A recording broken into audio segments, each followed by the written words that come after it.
How to resize or crop any image on the WIX website. So to resize your image, you can just click and drag on any of this circle right here.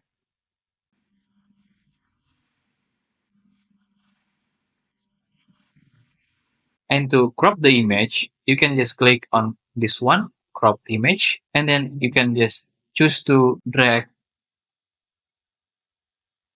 again on this rectangle right here.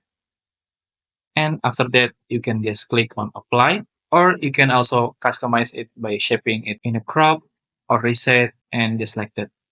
After that, you can just click on apply, or another way to do it is you can click on edit image right here. And right here at the left of your screen, you can just see any of the tools that you can do to edit your image.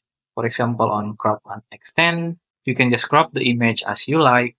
You can choose it, or you can extend it by AI right here.